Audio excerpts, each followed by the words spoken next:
Man, I've been hyped for this for the last 2 weeks, and I got so much more than I even thought I was going to receive with this chapter because we got a lot of different things all happening at once.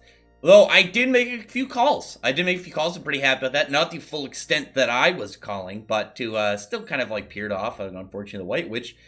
Ended up getting screwed over, so I'm wondering where she is going to play her role into the story now. So, one, we had a really nice color spread. We got a first color page, which was really cool because even though it's still originated from Fairy Tail, you can tell that it's not 100% Mishima's like color palette. You can tell it's still a little bit different. Like Ueda and how he's kind of adapting to have that, apprentice to Mishima bit. But the color spread in general just looks really nice. I really love the really fun grouping of all the characters. So this tells me that the Fairy Tail Guild is really going to have to come together to really, I don't even want to say beat the Aldoron. I don't think they're going to defeat him. I think that they're going to have to flee. I still think that they don't have anything really to build up logically to beat him. Like, even if they combined all their power, put it directly into Natsu, it's not even going to come close to what he got from Ignia against Mercilvia. I don't know how I was staggering on, Ignia's, but anyway. The now fact that Aldoron is awake, as we've seen every single time one of the orbs gets destroyed, there's like a rumbling, there's a shaking within his lands. And once they're all gone, it was like, okay, time to see what happens. And it looked like the White Witch was expecting to have like his power absorbed, like just a straight, like have control, absorb all of his power. I was expecting more of like she takes control, kind of like as we've seen with these other characters, or just kind of like making him into like a pet, and then have like her HQ on his back, like within the tree, have some big spooky landscape that she ignites her moving fortress in. But it doesn't seem to be that. And even more so interesting, I didn't think of this. Because the name Drasil, I was thinking maybe it was like, oh, it's like Drasil, like Yggdrasil, the world tree, and it was kind of like a nod to that. Makes sense. But it wasn't, because obviously, giant, massive wood dragon with a humongous tree on his back. Oh, Drasil, maybe Yggdrasil, the world tree, something that kind of relates to it. No, it's actually from, Drasil, dragon seal. It's the town where a dragon is sealed, which is such an interesting, like, it's such an in-your-face kind of thing, but it's where, it's not something that you kind of like, oh yeah, Drasil, dragon seal. It's like, no, even if you try and, like, deduce things of his name, you're gonna get other, like, things. Like I said, I got, like, Yggdrasil, and it's such a nice plot twist, and then you think about it, you're just like, God damn it, I'm trying to overly complicate things and look for references rather than it being a straight hint in of itself. Because when we first got it, that's where I came up with the whole, it's going to be like a world tree reference, because we knew that Aldoron was huge, wood dragon god, and I was like, oh yeah, this all makes sense to me. But no, it's going to actually be in relation to the name of a sealed dragon.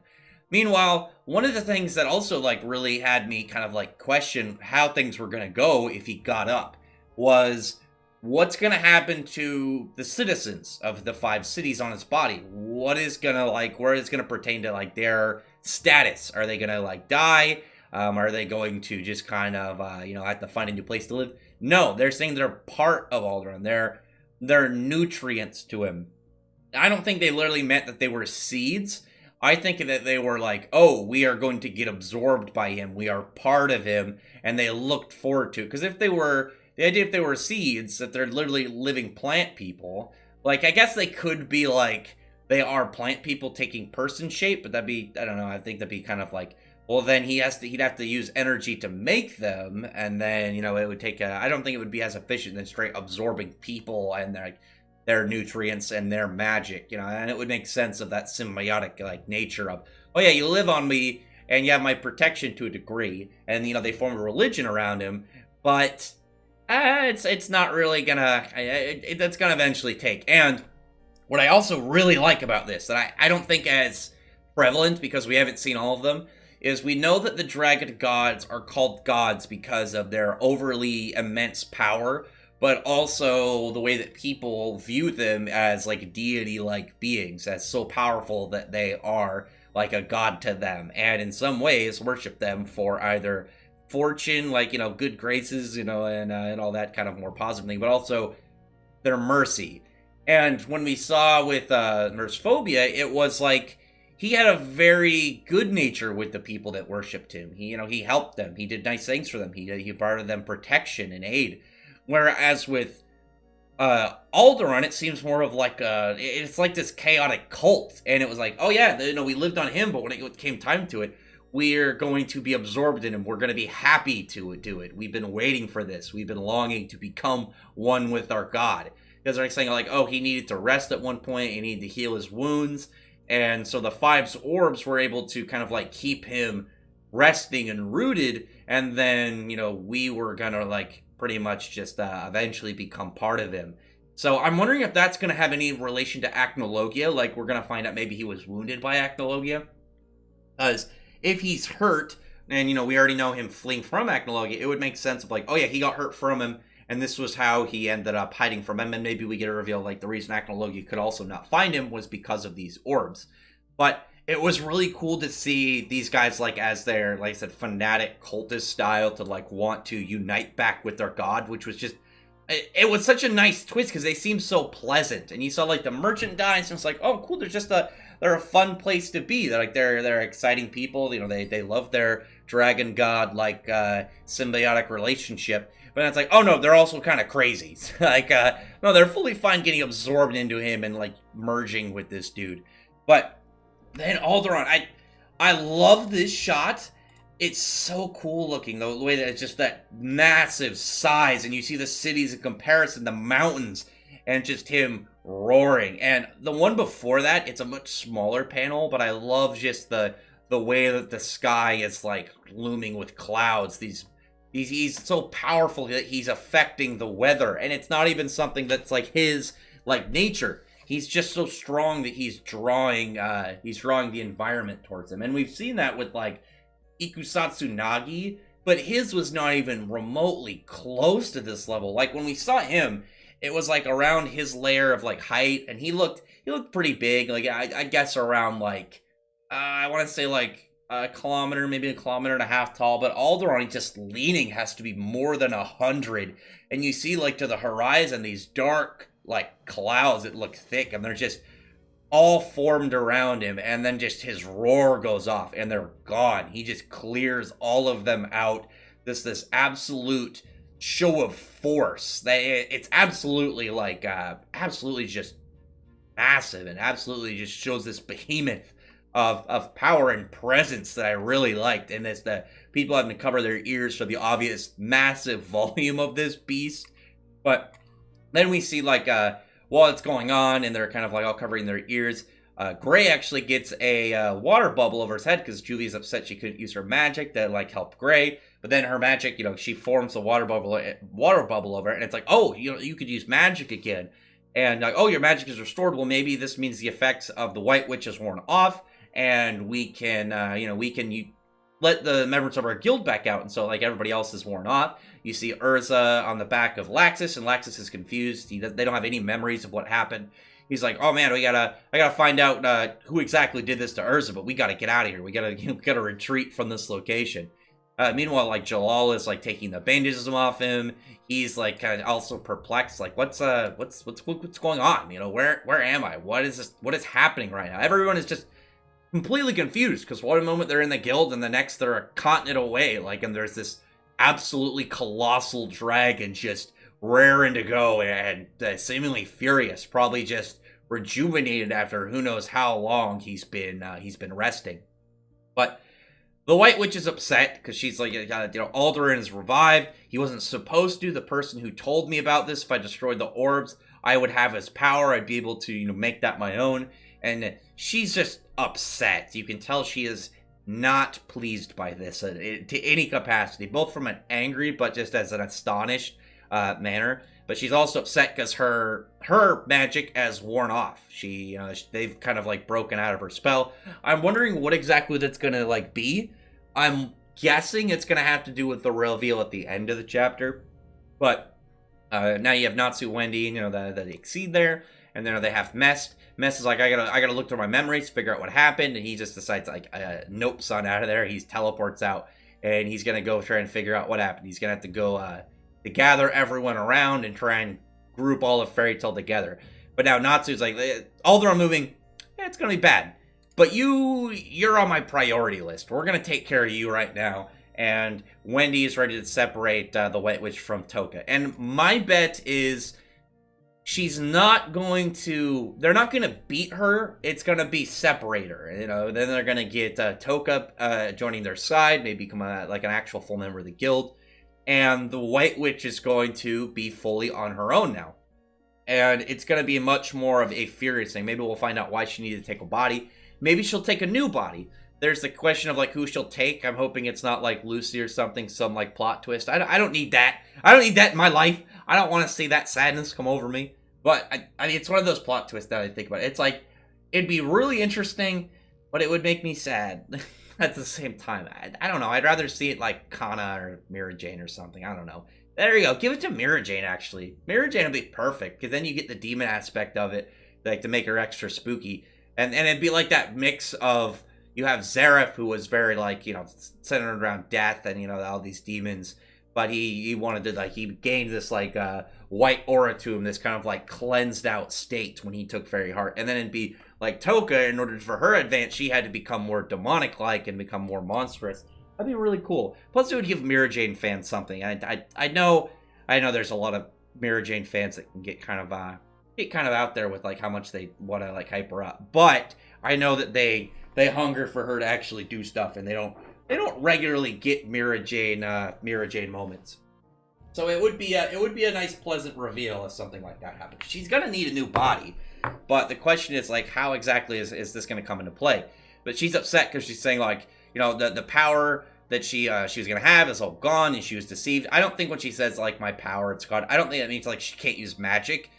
If she could not use magic in general, it's like, oh, then they're going to beat her really easy, and then what? That would be kind of upsetting, because then it would be, well, what are they going to do with her? I don't think that they should just, like, straight take her out of the whole arc and not involve her in anything. I want her to still be part of the story, because I think she's very interesting, and she has a lot of really interesting contrasting points to Zareth. And now both of them, like, she's, like, very set around conquest, whereas Zareth was about death. You have, like, the first member of the Four Horsemen theme versus the last one.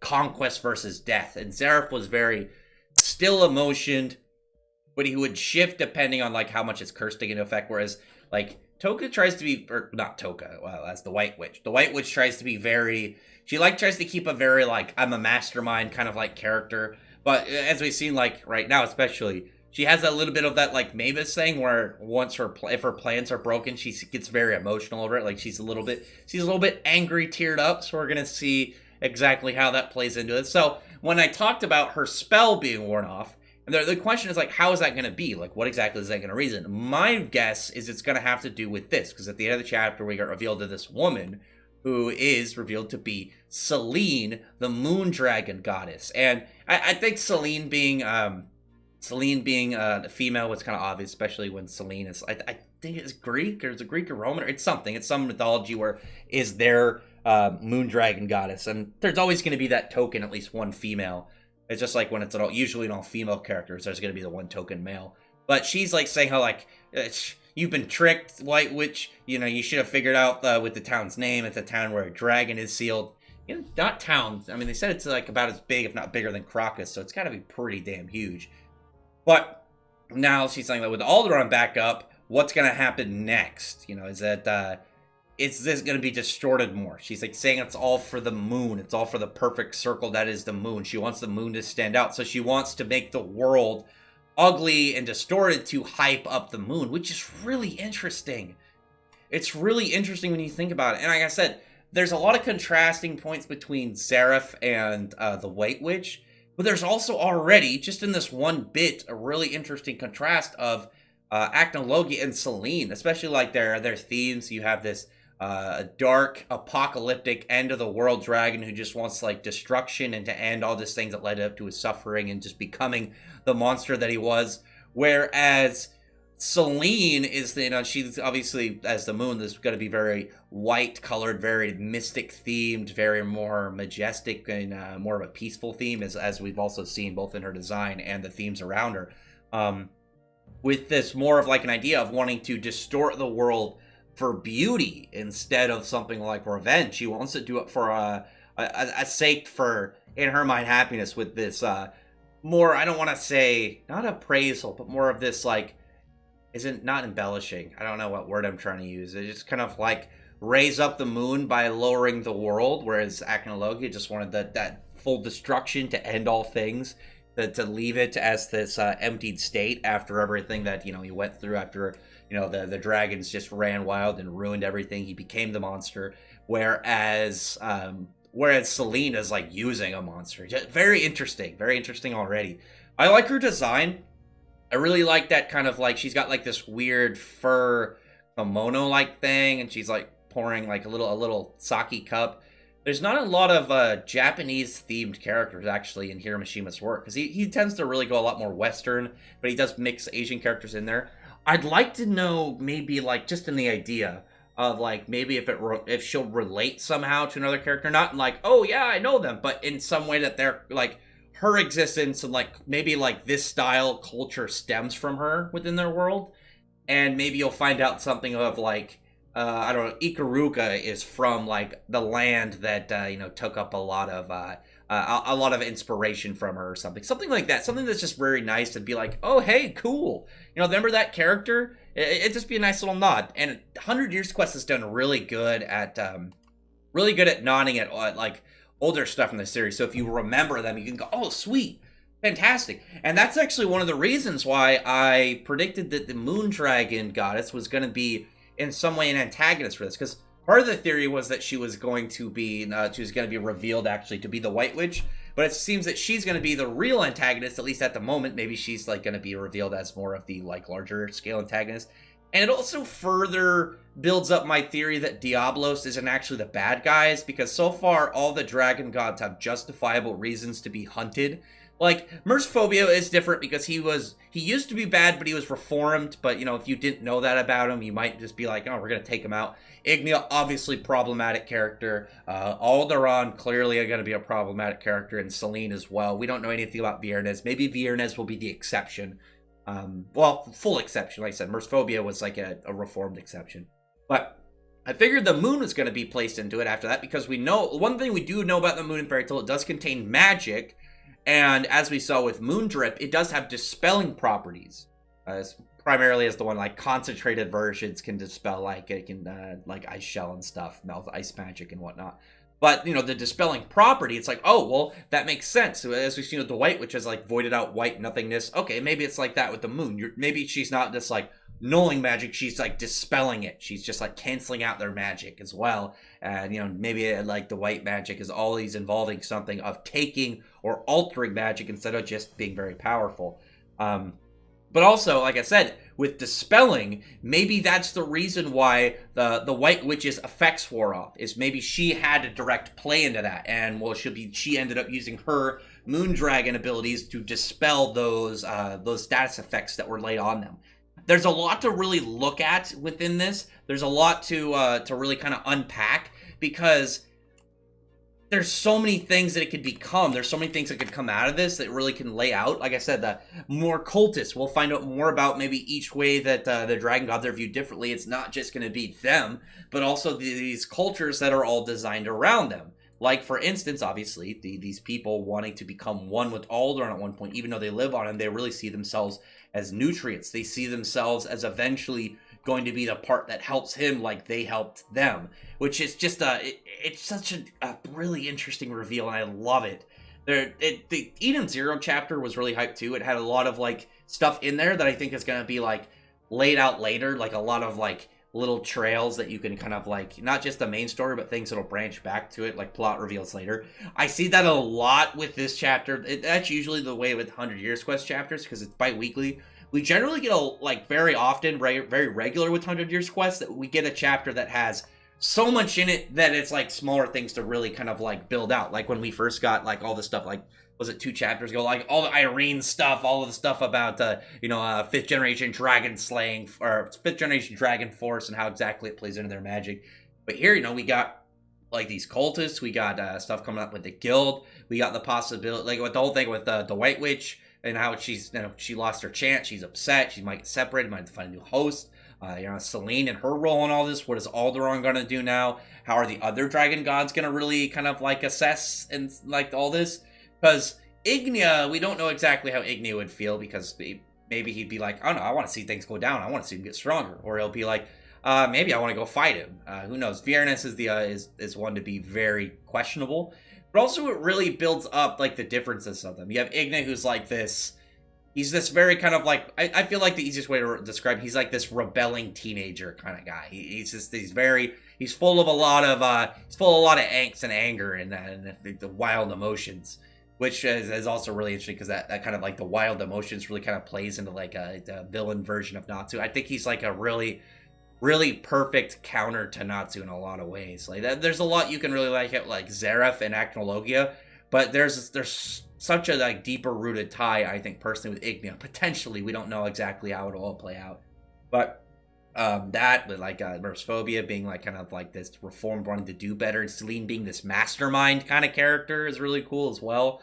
And Viernette seemingly maybe being this hideaway, doesn't want to involve himself in anything at all with what's been going on in this.